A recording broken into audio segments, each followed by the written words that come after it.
Ah. Qu'est-ce que vous diriez d'une petite tier list là, bien sympa? Aujourd'hui on va faire ça parce que j'ai vu qu'il y avait beaucoup de tier list en ce moment qui étaient faites sur le marché des cryptos et je voyais beaucoup de choses très négatives, des gens qui visiblement mettent un petit peu au pif des cryptos comme ça sans expliquer pourquoi ils les mettent là-dedans. Moi aujourd'hui je vais le faire mais en vous expliquant pourquoi je crois ou je ne crois pas en tel et tel projet. Donc ça n'engage que moi encore une fois, hein. Chacun fait ses investissements et encore une fois c'est pas du tout un conseil d'investissement parce que sinon, mon dieu, vous allez investir sur un mec qui remplit des grilles comme ça. Non du tout. Alors du coup, il y en a quelques-unes que je connais pas.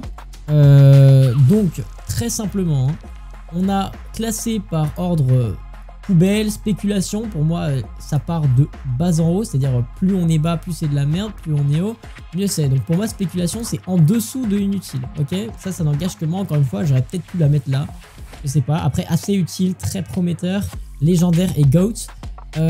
Bon évidemment pour le watch time je propose qu'on commence avec le début. Donc on commence avec le Dogecoin qui évidemment est de la spéculation et qui va très bien avec le Shiba Inu. Shiba Inu, j'aimerais presque le mettre dans poubelle avec le Dogecoin, mais on va laisser dans spéculation parce que c'est quand même leur meilleure catégorie. Ensuite, on a tout ce qui va concerner le Terra Luna. Bon bah, Terra Luna, poubelle, très facile de le dire maintenant que le projet s'est effondré.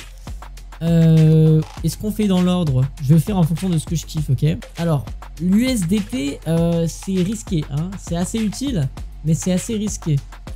Donc pour l'instant on va le laisser dans assez utile, même si je pourrais le mettre dans très prometteur. De toute manière l'USDT c'est un stablecoin, donc ce serait useless de le classer. Bon, là où vous me demandez peut-être où est-ce que je mets le Bitcoin, évidemment le Bitcoin est le GOAT, sans aucune hésitation. C'est la crypto-monnaie qui selon moi mérite le plus d'investissement. Le reste c'est un peu du bullshit qui suit une tendance. Voilà, parce que vous voyez toutes les cryptos que vous voyez ici, peut-être que dans 2 ans, il n'y en aura plus aucune qui existera, hormis le Bitcoin qui sera toujours là présent et peut-être l'Ethereum. On va aller directement dans le Polkadot. Polkadot, alors c'est une crypto que je pense être très prometteur, voire légendaire, mais on va la laisser dans prometteur parce qu'elle n'a pas encore fait ses preuves. Donc ça reste une promesse. On a le Cosmos. Cosmos, j'hésite. J'ai beaucoup hésité. Je me suis renseigné sur le white paper avant de la classer parce que je savais pas trop où la mettre. En fait, à la fois, ça pourrait très bien aller dans très prometteur parce que oui, c'est un projet qui est assez prometteur dans son ensemble, mais pas très réaliste. Donc assez utile, ça correspond même pas tellement à ce que ça veut dire. Normalement, clairement, je vous le dis, je l'aurais mis soit dans utile, soit peu utile. J'ai regardé le graphique et j'ai vu qu'au vu de la spéculation et des fondamentaux qu'il y avait derrière, au vu de l'analyse graphique que j'ai faite, il y a des très bonnes bases graphiques, donc on va le laisser dans assez utile. Mais ouais, ça a tendance très prometteur, assez utile. Je sais pas si c'est une crypto-monnaie qui par exemple pourrait survivre à un bear market. On verra à la fin de celui-ci. Ensuite, si je dis pas de bêtises, ça c'est le ADA. Le ADA pour moi ça va à la poubelle, hein. C'est useless, hein, clairement. En fait, ça sert à rien de mettre inutile parce que c'est poubelle quoi. Inutile, on va laisser dans inutile aller pour remplir les catégories. Ensuite, on a quoi? On a l'USDC. Pour moi, c'est comme l'USDT. Hein. C'est juste que l'USDC a pas eu une mauvaise pub et l'USDT a eu une très mauvaise pub. Donc pour moi, c'est au même stade. Hein. Il n'y a pas à chercher. C'est la même chose. Concernant le mana. Alors le mana, moi je la mets... J'hésite. Ah mince, j'ai pas pris mana. Très prometteur ou légendaire. Je sais pas. Parce qu'en fait, il y a les deux côtés. Il y a la face, oui, c'est très prometteur si tout ce qui va concerner le métaverse qui se développe. Donc si le métaverse se développe, Mana est la crypto-monnaie qui vraiment peut révolutionner tout ça. Malgré tout, si le métaverse, et on le voit en ce moment, ne marche pas du tout, c'est normal, hein, c'est le début d'une tendance, bah là c'est clairement ou bien poubelle ou bien limite spéculation. Hein. Pour moi c'est ou très prometteur ou spéculation. On va le laisser quand même dans spéculation, les copains, parce que ça reste de la spéculation. Ensuite, en termes de Avalanche, alors Avalanche, pour moi, tout ce qui va concerner Solana, Avalanche, ADA, c'est useless pour moi. Alors, je vais vous expliquer quand même, parce que ça sert à rien de dire pour moi. Le problème d'Avalanche, de Solana et de ADA, c'est que certes, c'est pas forcément les mêmes projets, on est d'accord, sauf que entre eux, ils sont tous killers, c'est-à-dire qu'on ne pourra jamais les adapter entre eux.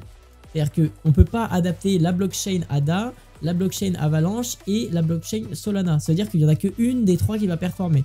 à mon avis, c'est pas ce que dans le futur va être le plus utile. C'est pas le plus utile. Une plateforme qui peut pas s'associer aux autres, c'est pas utile. C'est pour ça que le Polkadot, j'ai mis dans très prometteur. Polkadot, c'est une plateforme qui justement va servir de fondement de liaison entre les crypto-monnaies. C'est ça le projet. Le projet, c'est vraiment de lier les cryptos entre elles. Ou en tout cas, tout ce qui va être dans cet écosystème, sans parler de crypto-monnaie qui n'est qu'un jeton, hein, on parle bien de blockchain, donc lier des blockchains entre elles. Ça peut avoir une infinité de possibilités. Alors que là, on est juste en train de vendre en fonction d'une communication qu'on fait, c'est du marketing. Hein. Est-ce qu'on prend ADA? Est-ce qu'on prend Avalanche? Est-ce qu'on va prendre, je me rappelle plus ce que j'avais dit, Solana, enfin voilà. Solana Avalanche, fondamentalement, c'est pas si incroyable que ça. Crypto.com, pareil, c'est du marketing, hein. C'est du grand marketing. Après, le truc, c'est que c'est un jeton qui fait partie d'une plateforme. Pour l'instant, je mettrais dans peu utile. C'est comme un investissement dans une entreprise, en fait. C'est limite de la spéculation, mais je mettrais quand même, oui, entre peu utile et assez utile. Je vais être gentil, je pense. Je vais le mettre dans assez utile. Mais bon. C'est comme FTT, hein. FTT, crypto.com, pareil, ça va au même endroit. Alors, Solana, bon, on en a déjà parlé. Solana, ça va dans inutile, évidemment. Matic, c'est pareil, ça va dans inutile. Tezos, je sais pas. Tezos, il faudrait que je re-regarde les fondamentaux pour me pencher plus dessus. Mais voilà, hop, ça va ici, hein. Entre spéculation et peu utile. Je sais plus comment ça s'appelle. Comment il s'appelle déjà ce projet? C'est un petit peu con si j'ai plus le nom en tête. Ça fait un petit peu le mec qui n'y connaît rien. Mais peu importe, je me rappelle plus comment ça s'appelle. C'est con, ils ont pas mis le H-bar. Pour le coup, H-bar, j'aurais mis spéculation. Mais entre spéculation, sauf si ça c'est le nouveau logo de H-bar, je sais pas. Je connais pas celui-là, le logo. On a le NIR, je crois. Je crois qu'ils nous ont mis le NIR. Le NIR, ça va dans spéculation aussi. Non, ça va dans poubelle, pardon. On a Uniswap. Uniswap, pour moi, c'est assez utile. Au même titre que FTT et que Crypto.com, là, c'est la même chose. Il me semble que c'est Crypto.com. Hein. J'ai peur de dire des bêtises, mais là, pour moi, c'est pareil. C'est utile. Pareil, Binance, c'est toute la même chose. C'est la même promesse, en fait. C'est juste, tu paries sur une entreprise. Limite, Binance, vu qu'ils sont pas mal en France, ça peut être mis ici. Hein.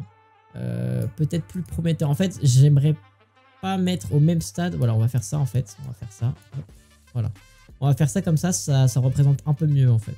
Et ça, peu utile. En fait, c'est pareil, je vais le mettre dans spéculation. Hein. Désolé. Je change un petit peu ma tier list.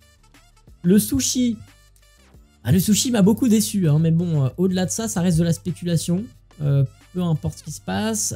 Sandbox, The Sandbox, c'est exactement comme Mana, c'est de la spéculation. Hein, c'est en pari sur, dans le futur, est-ce que il y aura effectivement ce métaverse dont on parle? Est-ce que vous voyez demain vivre dans un métaverse? Quelle est la différence finalement entre passer un petit appel Skype en webcam et aller vraiment dans un monde parallèle sur de l'informatique, sur un support informatique? Je sais pas, écoutez, pour l'instant, moi j'ai du mal à me projeter, même si j'ai investi.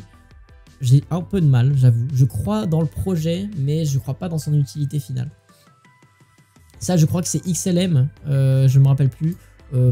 Useless de faire ce genre de coin. Hein, tout ça là, je vois pas l'utilité, honnêtement.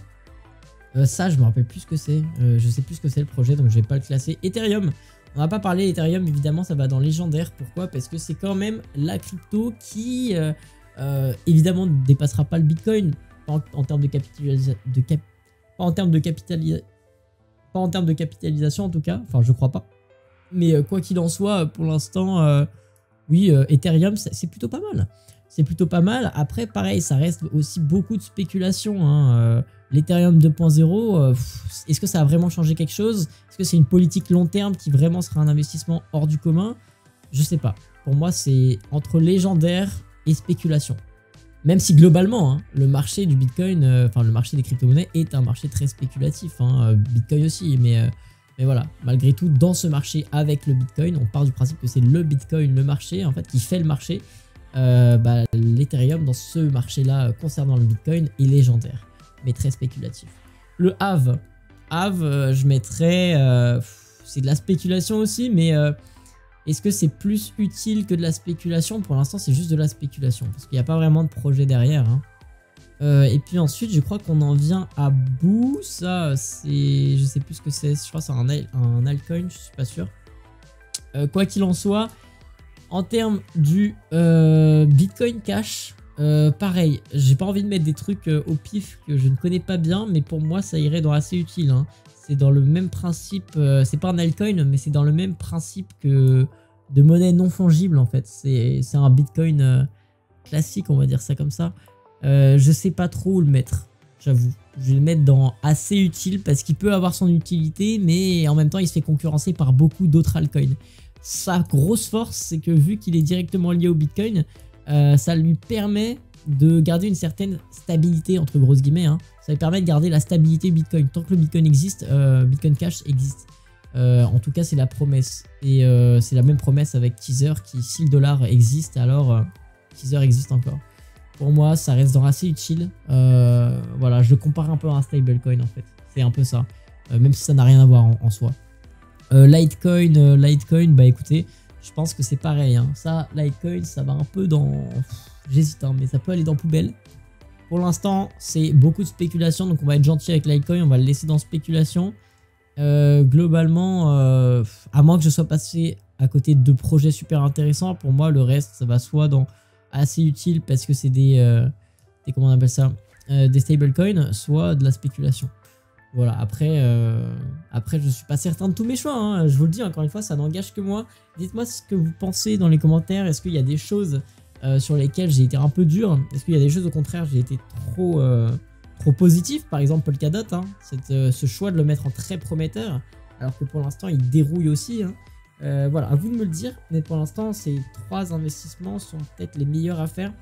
Personnellement, le Bitcoin, c'est pour moi la source de rémunération, enfin la source la plus intéressante en fait pour investir.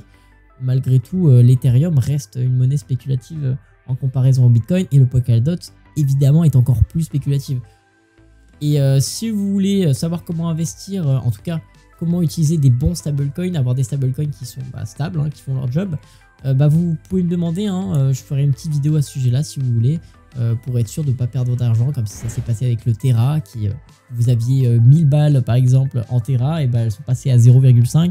Bon, voilà, si vous voulez éviter ça, je vous suggère de me proposer de faire ce tutoriel. Si ça vous intéresse pas, tant pis. Bref, si ça vous a plu, j'espère que déjà ça vous a plu pour commencer, et puis à bientôt pour une nouvelle vidéo. On se retrouve pour une vidéo super intéressante qui sera peut-être publiée après celle-ci concernant les investissements, et puis on se retrouve à bientôt, ciao!